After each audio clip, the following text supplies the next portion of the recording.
This is Banjo Paterson.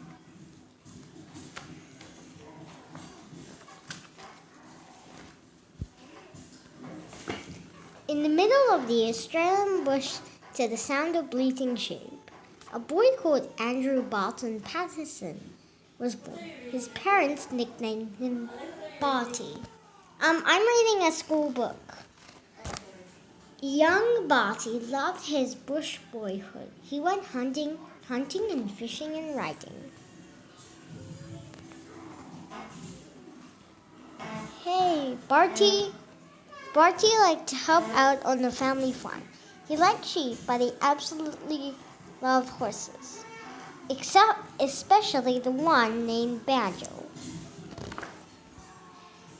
When he was old enough, Barty rode a horse to school, a pretend horse. Polo matches and picnic races and horse shows were all fantastic fun. Barty had many friends, including a local bushman called Jerry the Rhymer. He loved the funny way he talked. I speak and rhyme all the time, while hanging washing on the line. When he was 10, Barty moved to Sydney to start at a big city school. He lived with his grandma, who adored poetry. Books are cool, so is school. Horses rhyme and poems roll. Walk?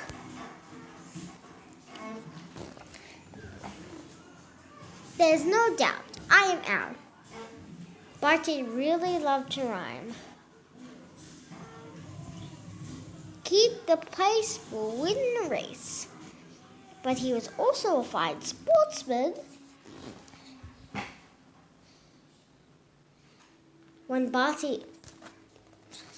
He was also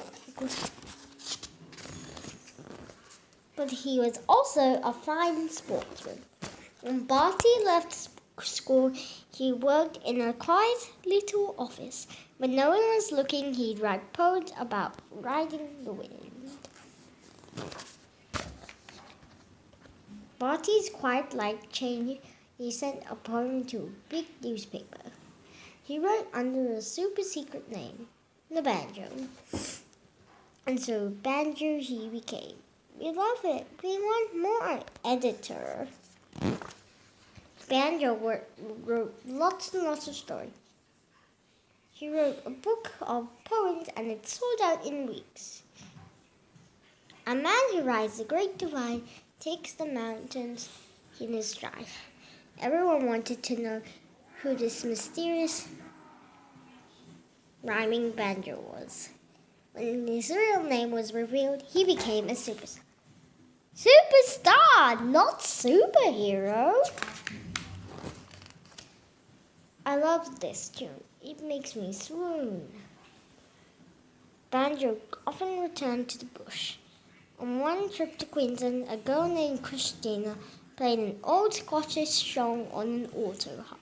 Banjo scribbled a poem to match the music, and he called it Waltzing Matilda.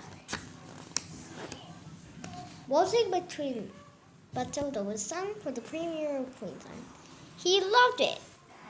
Waltzing Matilda. Is this my dinner? Waltzing Matilda.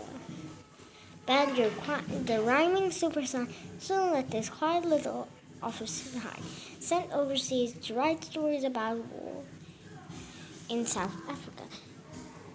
Who will come a Waltzing Matilda with me? After the war, Banjo did lots more traveling and lots more writing. China, England, bore in such a time which I love so much. On a visit to Tenterfield, Banjo met Alice Walker. They married and had 2 little ones. But pretty soon he was called back to another war, this time as a soldier. Are we going for a walk? Wait, what is it good for? Absolutely nothing. Banjo was wounded and he even went missing. Cooey! Luckily, he was proud. Everyone made him was so happy. They made him a major. Wow, war is rough. You must be tough. Back in Australia again, Banjo was getting older. He couldn't race horses anymore. He could rhyme. He even wrote a book for kids. I'll write and write with all my might. Reels and wombats, emus too. Frogs and sheep and a cockatoo. He also talked on the radio about his amazing life. I've seen it all. Ball? Where? My town. I've had a ball. Banjo had been so many things. A journalist, poet, author, bushman, clerk, solicitor, farmer, vet, jockey, soldier and sportsman. I can't find my ball. Near the end of his life, Banjo won a special medal for his writing. From words to all, my life has been full. He had traveled the world, but in his heart, Banjo Paterson was just a horseman from the bush who loved a good rhyme. The man from the snowy river.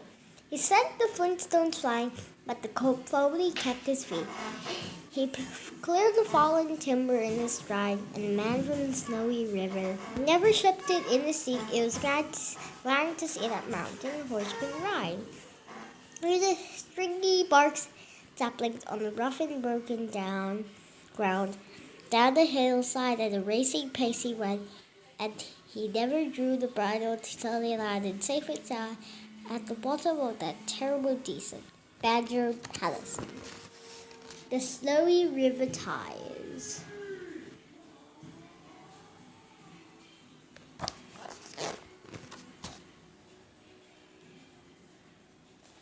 Others, I would say. The end.